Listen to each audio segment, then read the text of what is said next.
The overall goal of this experiment is to explore the biochemical pathways that are activated in response to tension, using ligand-coated magnetic microbeads and force application to adhesion receptors. This method can help answer a question in the mechanotransduction field, such as how mechanical tension from the extracellular matrix directs stem cell differentiation, or how tissue compliance drives cell transformation. The main advantage of this technique is that many cells can be stimulated for biochemical analysis by using beads to apply tension on specific subset of adhesion receptors.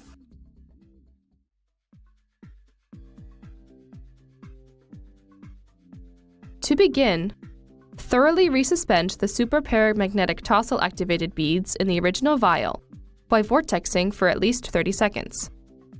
Aliquot 40 microliters of the resuspended supraparamagnetic beads to a 1.5 milliliter microcentrifuge tube containing 1 milliliter 0.1 molar sodium phosphate pH 7.4.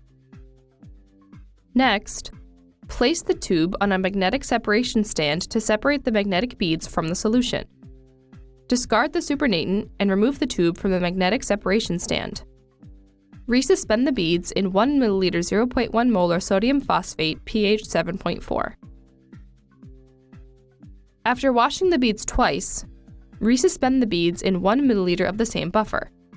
Then, combine 100 micrograms of bovine fibronectin, or any other cell adhesion receptor ligand, to the beads and vortex. Repeat this step by replacing the ligand with BSA, poly-D-lysine, or apotransferrin for negative controls.